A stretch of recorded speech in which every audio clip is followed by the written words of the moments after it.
me tell you a little bit about this particular collection, Keyboard Festival of Hymns.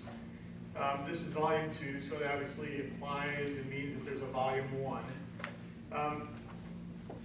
In 2022, 2 years ago, this was an idea that kind of evolved and emerged out of the COVID period for all of us. I had the idea, the thought, to do a project called a Festival of Hymns, a worship celebration for choir and congregation.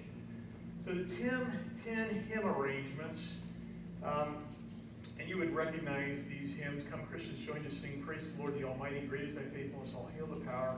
And can it be, you just heard, when I survey, it is well with my soul, blessed assurance, which goes into to God be the glory, and the Spirit of God descend upon my heart, amazing grace. And the idea was to create hymn settings, but also something that could engage the congregation. So 7 of these have opportunities for the congregation to join.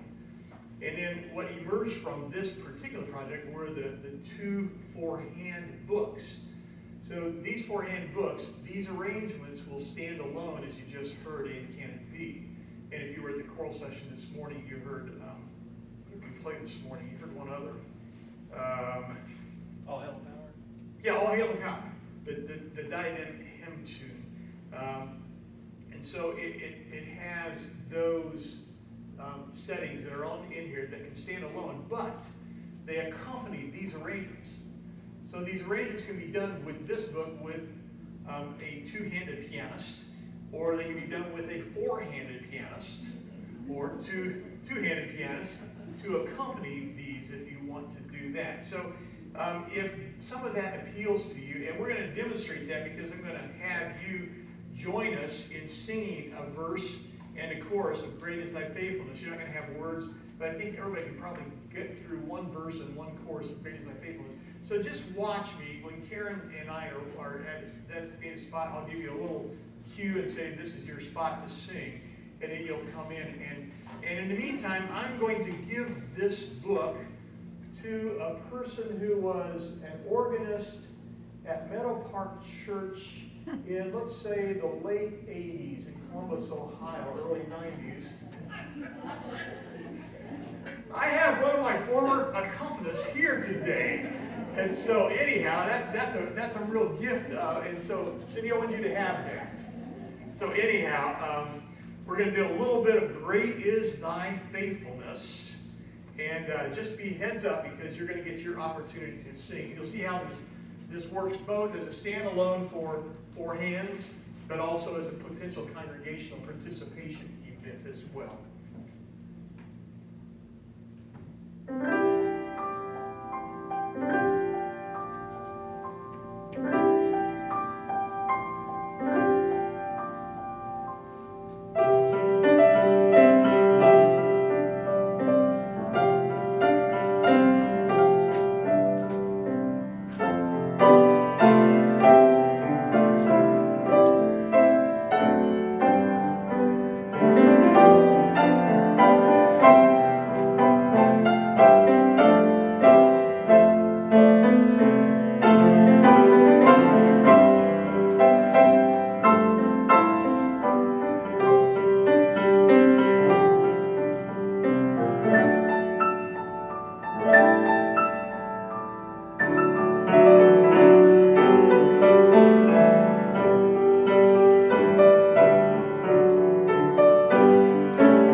those. So anyhow, you kind of see how those work, and because the choral arrangements allow for the congregation, you can actually, if you're just doing the piano book and you're not doing with the choir, with the books, if you pick up one of those books along the way, you'll see exactly where the congregation can come in and be a part of 7 out of the 10 arrangements in that collection. So anyhow, that's Keyboard Festival of Hymns, Volume 2 or Volume 1.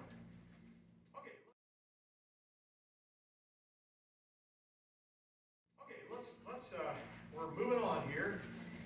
Mary McDonald has provided, actually the next 2 books, one from Mary, one from me, are what I call kind of contemplative, thoughtful, tender carols for the Christmas season. So these are, we all know that the Christmas season has lots of joyous, festive, strong, loud moments of praise. But there are lots of times when you need these quiet, contemplative kinds of piano arrangements of carols. And so that's what Mary's collection is here, that she calls Heavenly Peace. And she gives a great description of what prompted some of this. But again, it's the signature style of Mary McDonald with these rich harmonies and key changes, but yet all on the contemplative side, as you'll see. We'll look at a couple. She titles this one, The Babe, the Son of Mary, which is actually, what child is this? It's the Green Sleeves Hymn 2.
intimidating to look at that one with the notes on the printed page. You remember how I said Mary gets paid by the note? There are a lot of notes on there, but the good news is it's at a relatively slow tempo, which helps it to be a little more manageable.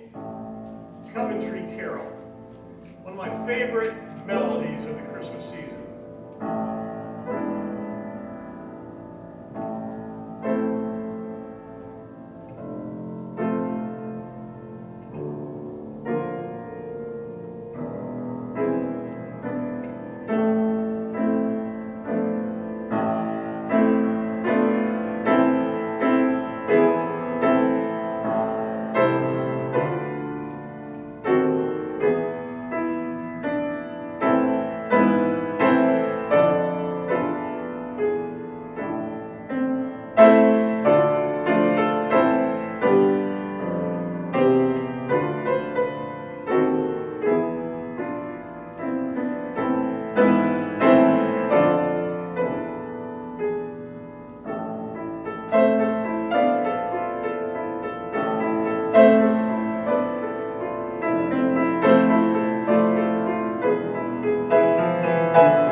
Reminds me a little bit of some of the slow Beethoven sonatas in that little section there. But anyhow, that's Mary McDonald's Heavenly Peace.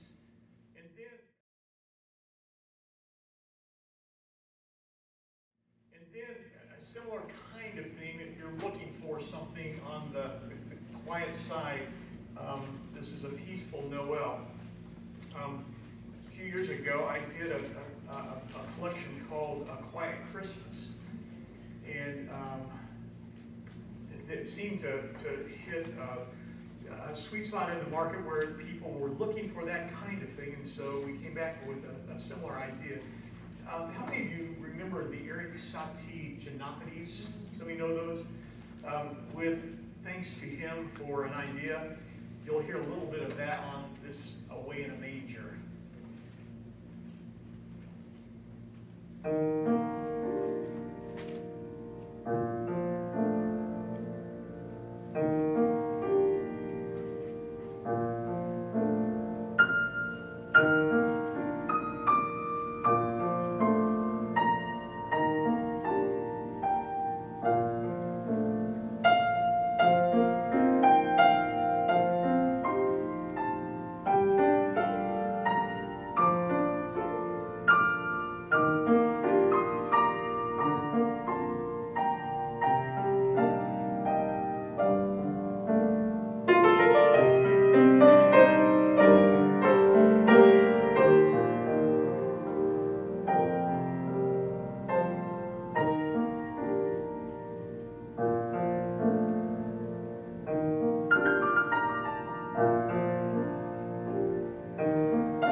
sometimes we have congregations that come in and a little bit noisy during prelude. Anybody else deal with that? So apparently that's a universal problem in a lot of our churches. So the other week I started a prelude number, and I just started with a single line. It wasn't this, but it was amazing how all of a sudden people got quiet for a change. This is such a gorgeous melody, I think.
So that's a little bit of a peaceful Noel. If you are looking for that kind of resource, it comes in with a lot of possibilities, I think, during the Christmas season.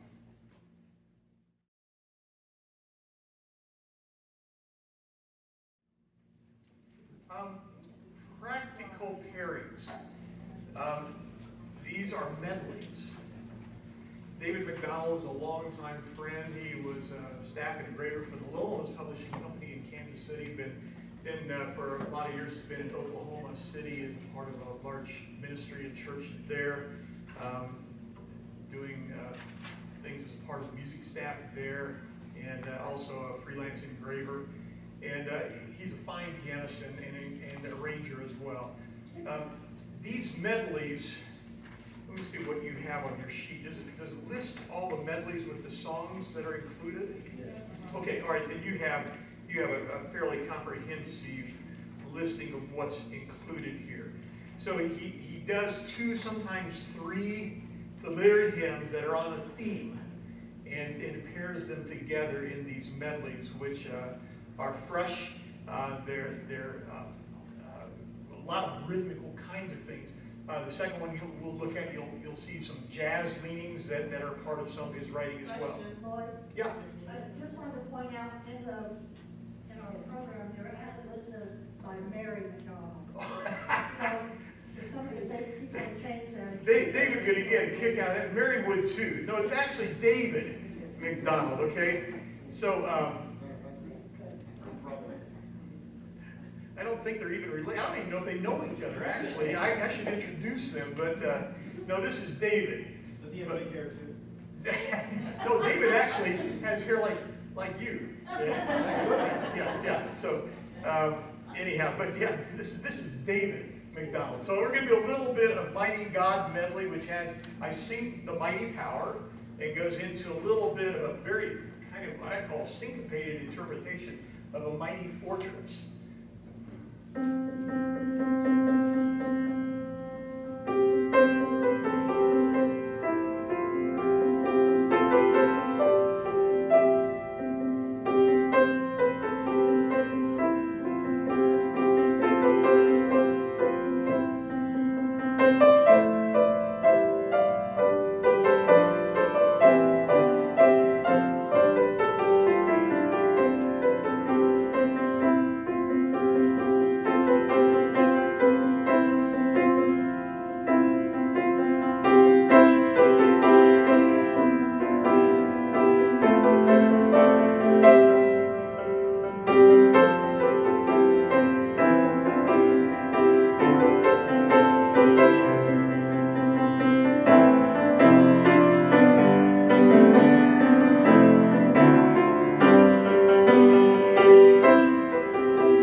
Let's look at a little bit of Grace Medley.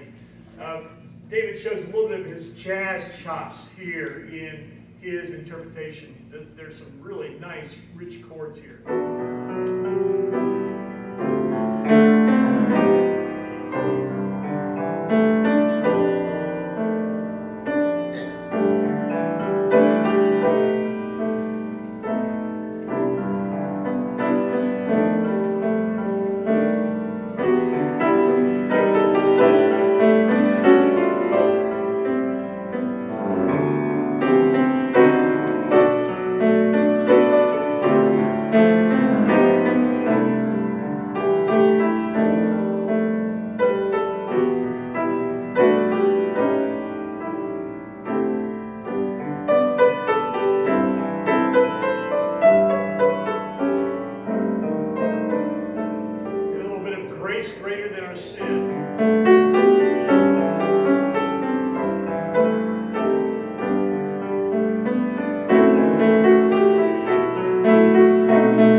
When we go to get into a new key.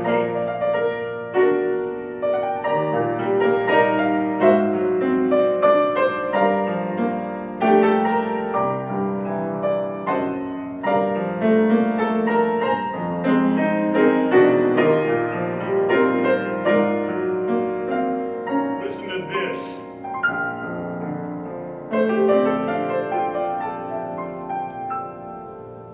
Now the reason I know that's not Mary McDonald, she grew up in the hills of Tennessee, Knoxville, Tennessee area, and they don't have chords like that back in the woods where she grew up, and she would tell you that too. But anyhow, you hear that kind of the rich jazz stuff. It fits nicely under the hands too. So that's David McDonald.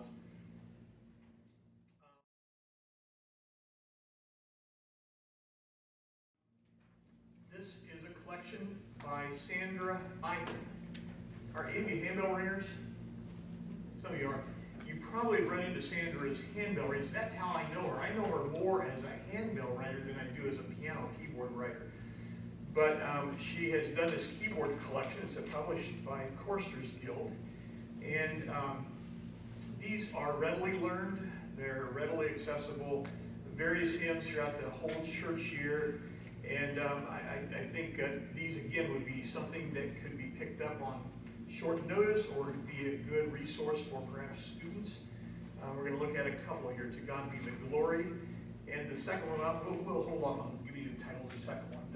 Well, actually, you have it there, I guess. But this is To God Be the Glory.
It says Reflection on a Swedish Tune. Now, what tune do you think that is?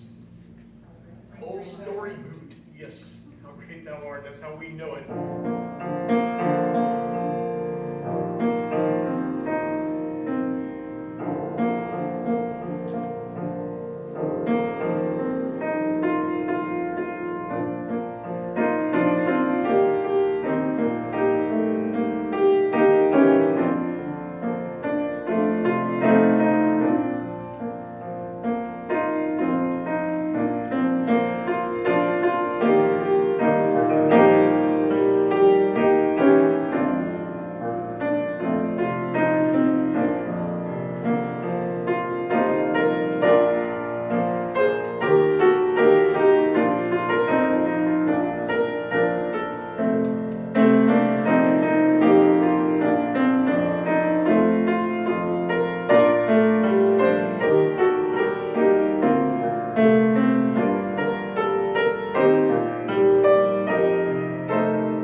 I don't think there are a ton of piano arrangements out of that, but For one thing, you have to jump through, when you use the title of the hymn, sometimes you have to jump through some copyright hoops to get permission, although the way she's done it here in calling it a reflection on a Swedish tune, it also opens it up a little more freely, I think, for that.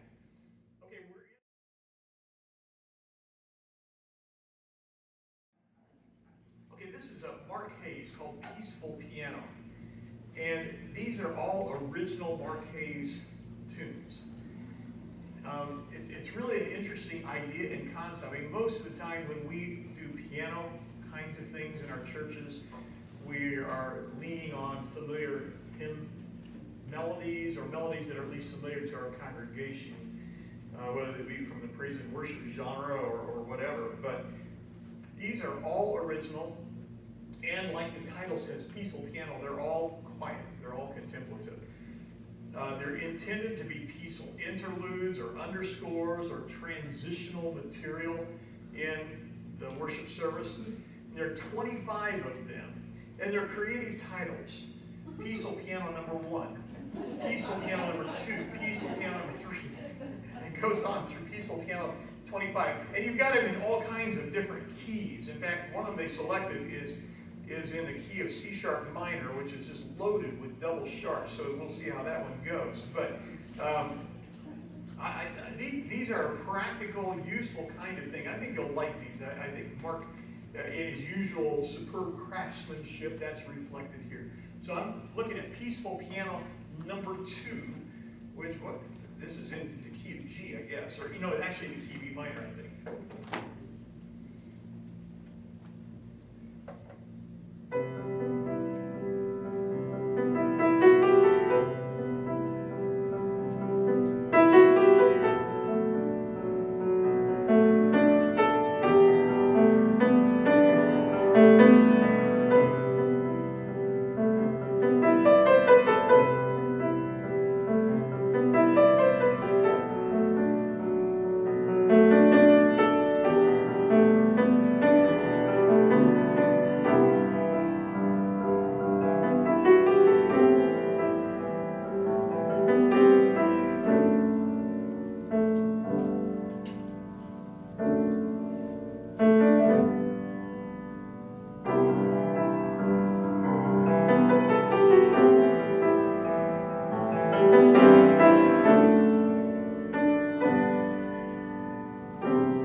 Mark says in the foreword, which it just cracked me up when I read it, he said, the tendency will be to want to fill in some of the long notes with a few others because you're going to say, okay, well, just to give it a little motion or something. He said, please don't.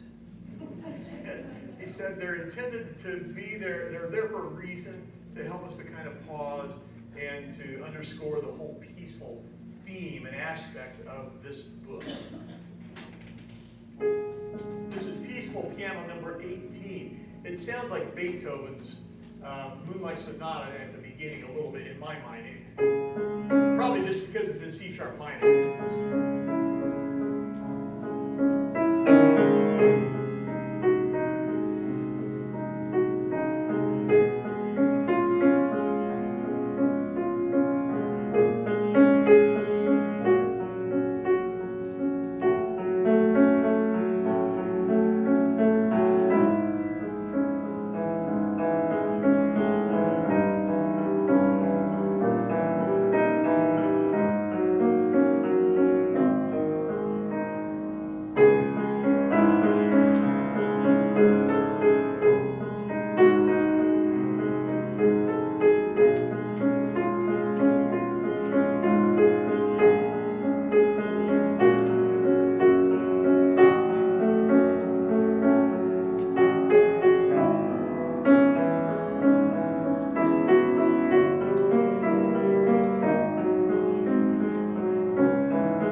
flavor of what this collection is, all with Mark's signature craftsmanship and just so extremely well done.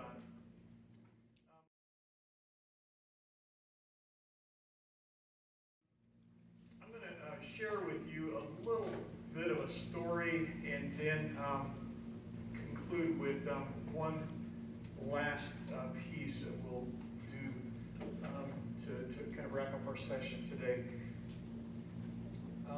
My friend and colleague Joe Martin tells a story, and I just think it's a great, great story. He talks about a choir that had prepared and planned for weeks to go to China. And they were granted special permission to sing in certain churches. A lot of red tape, a lot of hoops to jump through to get those permissions and get the opportunity to do so. And so they had done several churches, and then they finally came to the last day of their tour. It was a large church. They had been given permission to sing here, and they had the schedule when they were to arrive, and had been coordinating with the staff as to what they were to do, what they were to sing, when they were going to sing, and all that.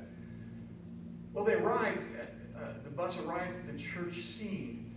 And when it pulled up and they were preparing to get off the bus, all of a sudden they heard this robust congregational singing going on in the sanctuary, and the director was mystified by all of that. Somehow he felt like they must have gotten their wires crossed, because they were singing, the congregation was singing what was supposed to be the last hymn of the service. And he thought they were arriving in time for the service, and it appeared that they had arrived at the back end of the service just as it was concluding. And they were devastated, quite frankly, as you might imagine, after all the planning, the raising of funds, and the travel, and all that kind of thing, planning the grand culmination of the tour to be in this church. So the director says to the choir, says, stay here, let me run in and see, and extend our apologies to the staff. So he walks into the wings of the platform area, the chancel area, gets the attention of one of the staff persons, and the staff person comes over, and he says, I don't know what happened. I don't know if we crossed a time zone or just got our wires crossed at what time we're supposed to be here, but we are mortified at the fact that we have missed the service, obviously, because you're on the end of the song. And the pastor reached out, and he put his hand on the choir director's shoulder. He said, oh, no. You're here right on time. You see, in our church, our congregation arrives 1 hour early to practice the hymns so that we can lift our voices in an offering that is worthy of the God we've come to worship. Well, that'll preach. I know I'm speaking to the choir, because you know what preparation and what anticipation and work goes into preparing to do what you do week in and week out in the ministries of your church. But the reality is, the important thing is that we are called to give our best to a God who's worthy of only our best.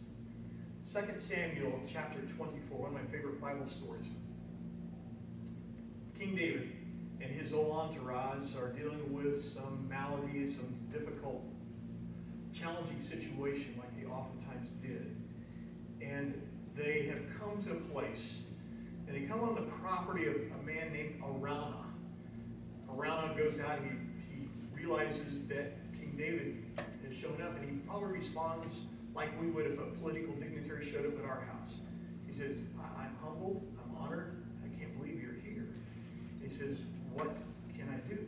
And King David says, we are going to build an offering to offer to and sacrifice to God. And Araunah says, whatever I have is at your disposal. Whatever you need, take my livestock, take the yokes, build your fire, build and make your sacrificial offering.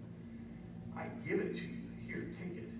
And King David responds with a response which I think is symbolic of this Chinese church. He says, no, I will not take it from you, but I will buy it from you, because I cannot offer to the Lord my God burnt offerings that cost me nothing. I cannot offer to the Lord my God something which costs me nothing.